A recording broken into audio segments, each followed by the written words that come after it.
И повторно сме во студиото на Алфа телевизија и она што следува во продолжение е последниот разговор за ова утро, а ке зборуваме на тема спорт, односно ке зборуваме за еден од најомилените спортови овде во Македонија на голем број на, па можам да кажам, и на припадниците на посилниот и на понежниот пол, а тоа е ракометот.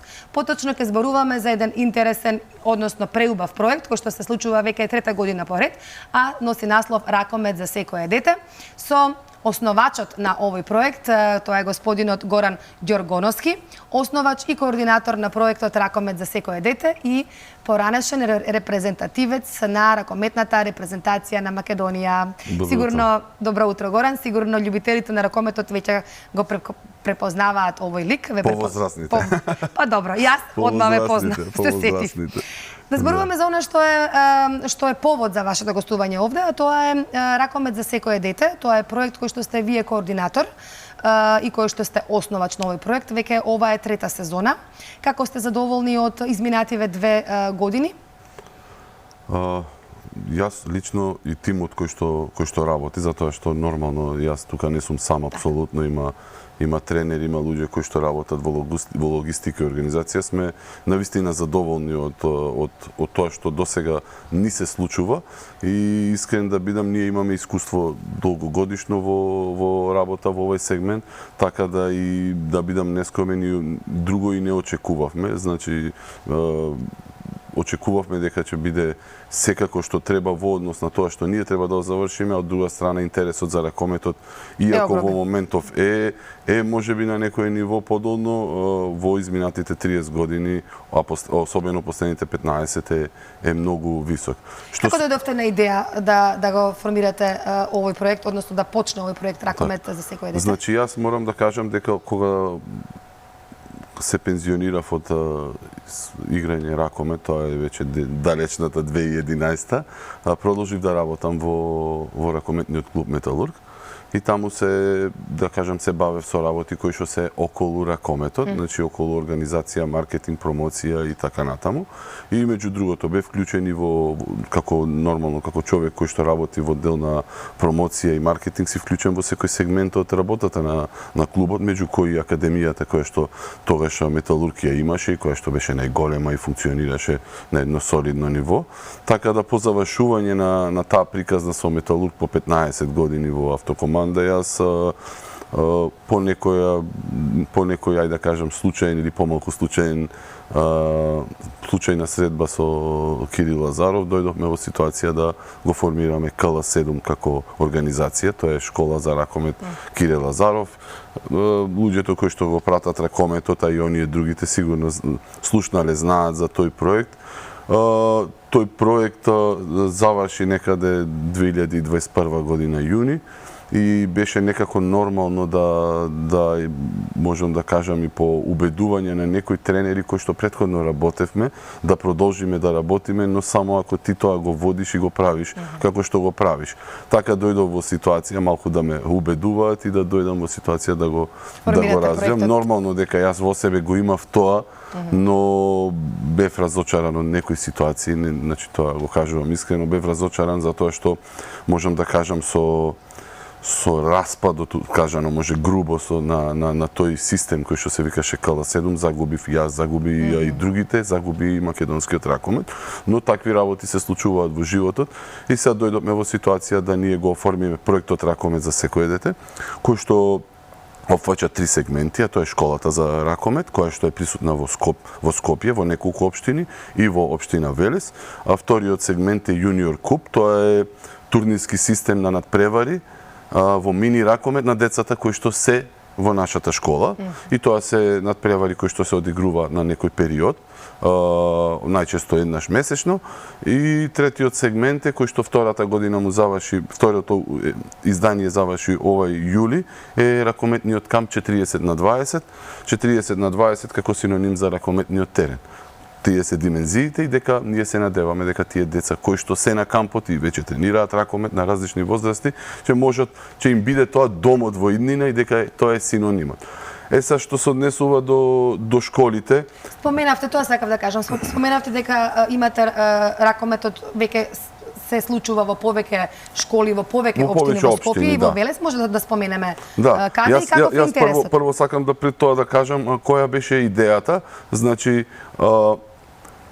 бидејќи нели знаеме ракометот е популарен спорт и има доста интерес кај децата, нашата идеја беше да овозможиме, да направиме услови секое дете да дојде во контакт со ракомет, да го препознае својот афинитет и на крајот од денот да го развие и својот талент. Тие што ќе бидат најупорни, тие што ќе останат најмногу во нашиот спорт. И нормално, тука има и пропратни работи, како што се социјализација, развивање на спортскиот дух, развивање на моторички способности, затоа што ние имаме многу деца, особено кај помалите категории, кои што флуктуираат. Доаѓа на ракомет, присутен е година-две.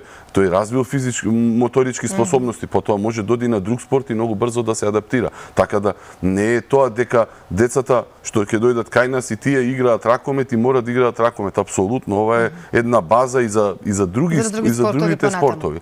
Така да нас ни беше важно да го ставиме на мапа ракометот на места кај што го нема. И тоа и се уште ни е важно и се уште отворени сме за места кај што моментално го нема. Значи нема школа за ракомет, а во тоа училиште, во таа општина има деца и родители кои што сакаат да го практикуваат. Така да ние започнавме првата година во општина Аеродром, во основното училиште Блаже Конески, општина Кисела Вода во Кирил Пејчиновиќ, општина Карпоз во Лазо Трповски и нормално во Велес, каде што е нашиот професор Златко Стојковски, поранешен ракометар, мој голем пријател и еден навистина прекрасен тренер и човек кој што во општина Велес го води нашиот проект и е присутен и таму во 3 училишта. И сега тоа беа, сега во меѓувреме ние отворивме и во населба Лисиче и во општина Центар годинава во Киро Глигоров, ќе бидеме присутни. Значи се проширувате полека. Значи пак ќе кажам, нас ни е важно и тоа е мојата дека ако во тоа школа нема моментално ракомет, имало, сега нема, ние сме спремни да отвориме се со цел да се овозможи, затоа што овој проект е наменен за деца од 6 до 12-13 години, најмногу, значи 2010 родени значи, и помали. Линија, така па Тоа се деца, тоа се деца кои што треба да ги подготвиме за да влезат во селекција некаква. Дали е тоа помлади пионери или пионери, тоа зависи од клубот, од средината каде ќе продолжат, но ова е еден расад за тоа што треба за идните таленти, така кога би оделе во клубови, кога би играле веќе клубски ракомет. Од тој аспект, вие на децата, сите ние знаеме како родители, сакаме активноста, затоа што има дел од децата кои што почнуваат и како активност, не само како ракомет, па се заљубуваат во ракометот и продолжуваат. Сакаме да ни биде тука некаде во населбата.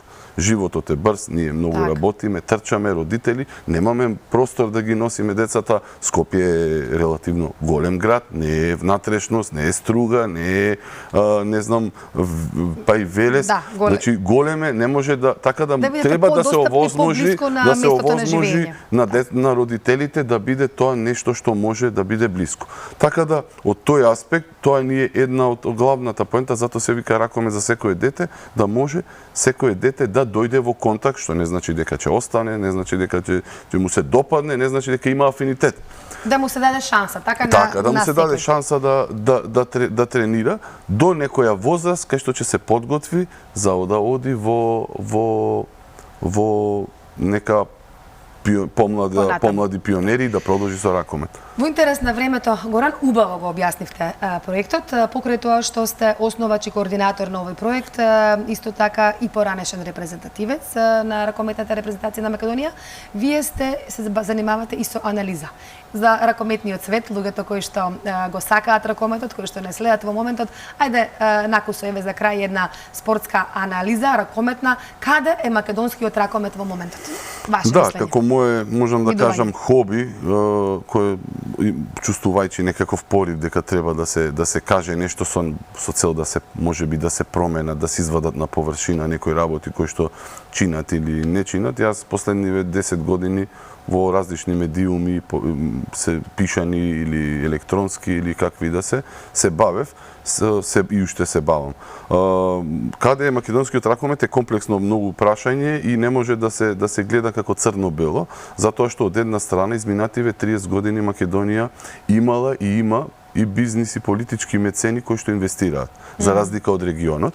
Значи ние имаме во моментот 5, 6, 7 екипи кои што имаат убави буџети, убави за македонски улови, убави средства, а некои од нив и за европски, како што е пример сега Битола со Еврофан Пелистер, кој што игра во Лига шампиони, кој што беше претходно Вардар, кој што ги надминуваше границите и на Македонија и на Балканот. Знаеме што се случи, што правеше Вардар, претходно беше Металург, кој што така да секогаш имало луѓе кои што инвестирале и од тој аспект впечатокот дека Македонија има квалитетен ракомет, паралелно со тоа репрезентацијата предводена од Лазаров и Миркуловски и Мојсовски, така натаму и Ристовски и Стоилов правеше успеси како што ниедна друга репрезентација не правеше и впечатокот е дека ракометот е најквалитетен или најпопуларен спорт во Македонија, но ракометот за жал во базата има доста проблеми, како и веројатно и другите спортови, не можам да кажам сега да зборувам за другите, но можам да кажам за овој затоа што се бавам и од најрана возраст се бавам и со база во базата, да кажам во младински категории. Така да можам да кажам дека тука имаме проблем со инфраструктура и тоа е, еве користам ова прилика до државата да пуштам апел дека навистина ракометот е хендикепиран, условно кажано со немање на спортски сали во општини во кои што се големи, кои што имаат многу деца, кои што немаат кај да тренираат и можам да кажам де факто децата кога ќе преминат од она што ние го работиме до 13 години, треба да одат во некои помлади пионери и натаму, ние ги бркаме децата, затоа што децата немаат термини во адекватно време, кога нив народните родители е нормално да го имаат. Клубовите кубурат, тренираат многу малку, ако треба 5 пати неделно тренираат, 3 пати неделно, 2 пати неделно и тука ние ниту можеме да бараме квалитет, а од друга страна и квантитетот го губиме затоа што и децата и родителите не можат да се реализираат. Тоа е многу голем проблем пред се за психата на тие деца кои што веќе се заљубиле, се гледаат како ракометари и во еден момент тие се наоѓаат во ситуација да терминот е лош, сала нема, условите во салата. Така да ние мора да работиме првенствено на инфраструктура, мора државата подхитно да направи сериозен план и да го реализира, да се отворат 5, 6, 7, 8 сали во Македонија, како што беше претходно што се отворија 50 спорт училишни сали со димензии адекватни. Тој проблем го немаат кошарката и одбојката затоа што играат во помали димензии и може да играат.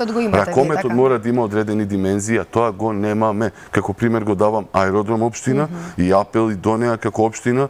Тоа можеби не е до незе, можеби е државата, но Аеродром нема сала 40 на 20, а има 100.000 или не знам колку жители. Така да, сакам да кажам, од една страна убаво изгледа се, Пелистер игра Лига шампиони и тоа е супер елитна лига во која што не може секој да игра, но од друга страна долу ние заостануваме за некои држави за кои што мислиме дека сме напред, а не е точно и тоа го покажува моменталниот квалитет и квантитет на играчи кои што го имаме, кои што треба да играат во националниот тим.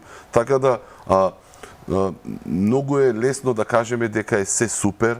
Вардар беше и живееме во некое минато кога Вардар беше европски шампион или Металург играше 3/4 или сега Пелистер игра во ова. Така да од друга страна во домашното првенство имаме убава лига, неизвестна лига, Алкалоид се појави како проект кој што нуди сериозни услови за работа, расти од година во година, дава шанса на македонските играчи да играат. Пелистер е веќе сериозен со однос на буџет, во однос на тоа што го има како средства. Самото партиципирање во таа Лига шампиони е показател и ќе му даде можност на Пелистер да расте.